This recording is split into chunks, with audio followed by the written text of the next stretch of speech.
Hello everybody, now that Gigantic is finally out, I wanted to share some tips and tricks for every character in the game. I'm going to try and keep this video as short as possible, but inevitably, gonna have to spend more time talking about some characters than others.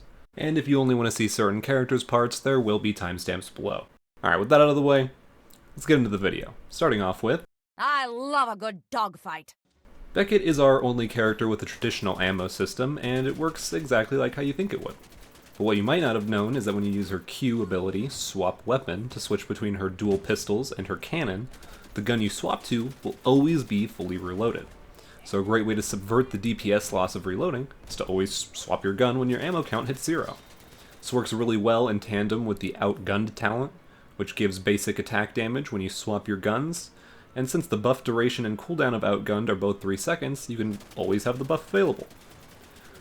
One thing of note, though, is that if you fire off all of your cannon shots as fast as possible when you switch to it, there's going to be about a 1 second wait time for swap weapons to come off of cooldown.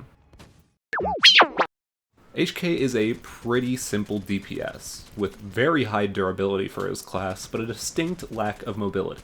One upgrade you might consider taking to help offset this lack of mobility is Servo Boost for your Fortify ability. Servo Boost gives you a movement speed buff and stamina back when exiting turret mode, and since using Fortify in the air doesn't stop your air momentum, you can jump beforehand to spend as little time standing still as possible.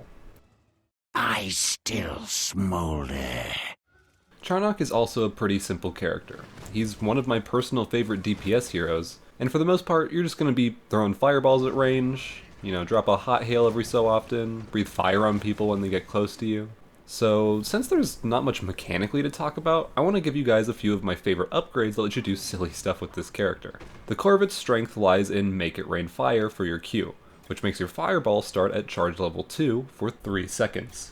Then add the Precision Flame upgrade on his ult, and stoke the fire for his LMB, and now you have a huge amount of burst between just 2 buttons. Keep in mind, this does mean you're using what is supposed to be your escape ability for damage, so it's imperative to have good positioning when using this build.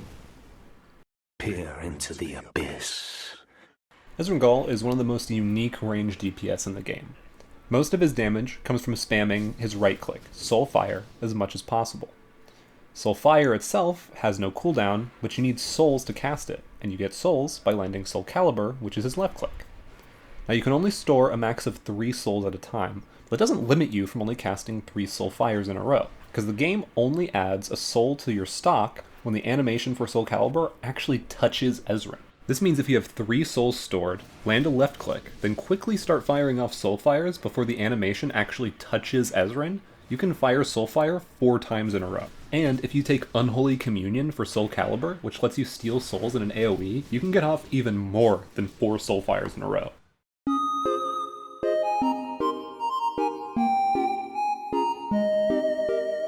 Sometimes I impress myself. So the first thing I want to talk about with Imani is when you scope in with your RMB, your crosshair will only be slightly to the left of where it was before scoping in. So if your unscoped LMB would hit a target, then your scoped one will as well, as long as your crosshair isn't too far to the left of your target. Now without upgrades, there's a small delay before you can start shooting after you scope in. But with the snapshot upgrade, you'll be able to scope in, shoot, and scope out seamlessly, on top of making your uncharged shots deal more damage. This quick scoping playstyle is one of the most popular ways to play Imani, since you can both be shooting and moving a lot more, which simultaneously lets you be safer from flanks. The steadier hand lets loose the final arrow. There's a small detail about Voden's ult that is super important to know, and that is that it doesn't root in the entire circle instantly. The root starts from the middle of your ult circle and then crawls its way out towards the edges. That means if you're not putting the center of the circle on top of your target, there's a chance that they can just walk out of it. Magic! There's really not a whole lot to talk about with Mozu, so I wanted to recommend the Hit and Run upgrade for her LMB.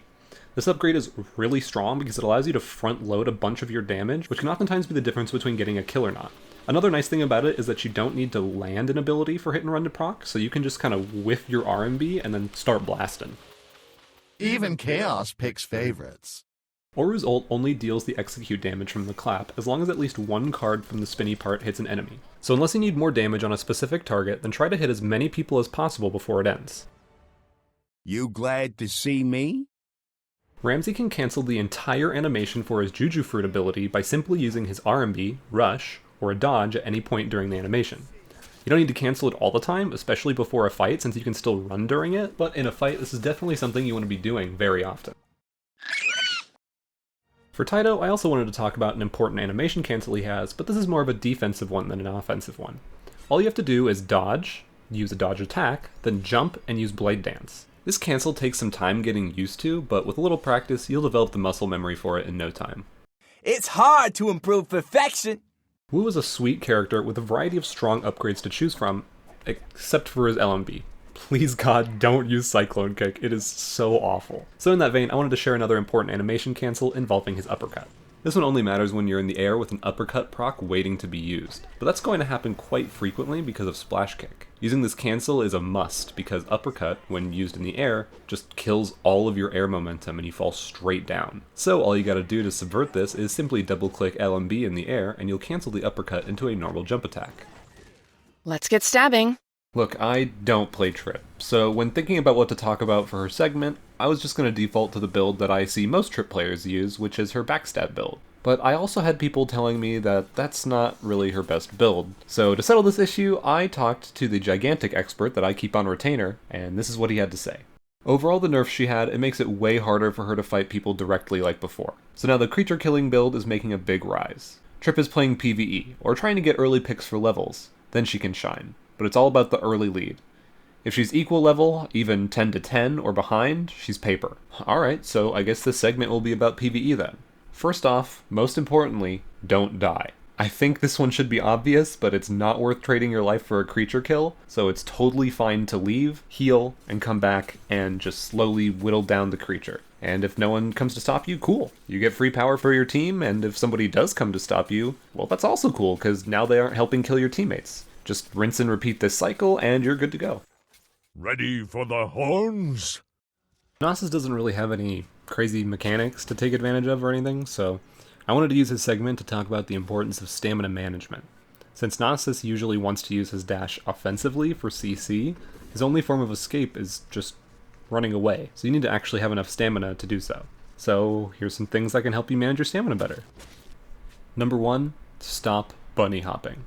I know there's not really a downside to doing this in a lot of other games, but in Gigantic, while you're in combat, every jump costs stamina, and, well, you need that stuff to run away. Number 2.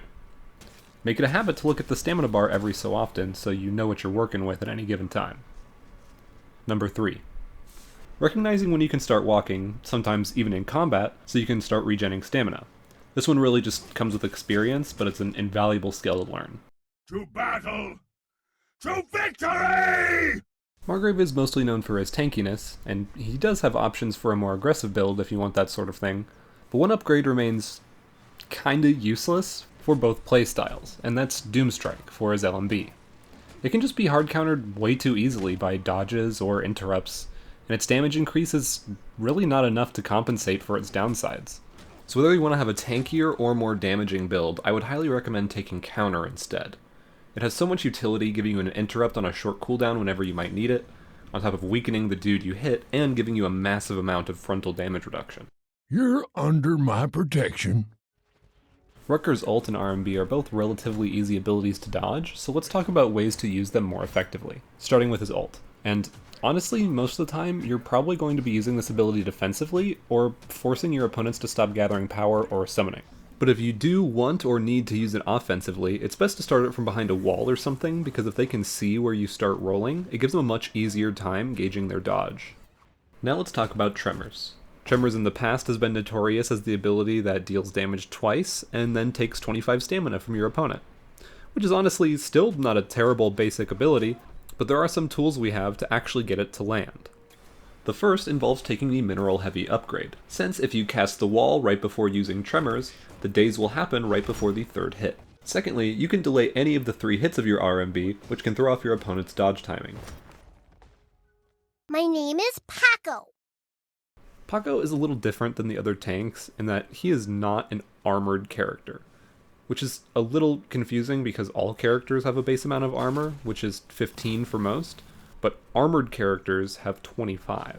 So he's not a very tanky tank, and on top of that, he's got really long cooldowns. So he's not a character you want to be in an extended fight with. But for all the things he lacks, he more than makes up for with his damage and CC potential. His most popular upgrades are Forceful Impact on his Q for more CC, and Shattered for his Snowball to have less interactive CC. Sit on your carries to peel, look for mispositioned enemies to single out for your teammates when you can, and that's basically the whole Pakko experience. I live to protect. Hey, Zandora can do this funny dodge tech to gain extra distance with her abilities. That's cool, right?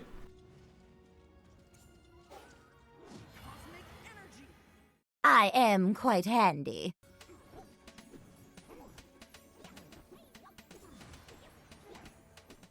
I see dead people. So Aisling is a puppet character, but unlike her fighting game brethren, she's much easier to use. Just right-click where you want Ghost Daddy to go, and boom, he's over there beating ass without needing any more inputs from you. But what you might not know is that if Khador's HP reaches 0, Aisling will be stunned for a little bit, and all her abilities will go on cooldown since they all use Khador in some way. So when playing Aisling, it's imperative that you keep track of his HP and take him out of harm's way since he can't do it himself. Obviously using your E is the easiest way to do this, but it's a long cooldown that also puts Khador back in your sword, so for the most part, it's better to just aim your cursor towards the ground and RMB him out of harm's way. I think this one heals. Honestly, I don't have much to talk about for Sven. Just remember that he throws his flasks in an arc, and experiment with different builds, because he has a huge variety and good upgrades, so you can really play him how you want. Life, light, serenity. If you ever need to heal or damage multiple people very quickly with Vadasi, literally just swing your mouse side to side really quickly. I'll drink from your skull. Xenobia's backwards dodge is amazing due to how much space it covers, so make sure to abuse it against melee heroes trying to run you down. Also, notably, her Q will follow the curvature of the map if you use it on the ground, but if you jump first, then hit the button, it will fly completely straight. And that's all I got for this one, folks. Thank you very much for watching, and have a good rest of your day.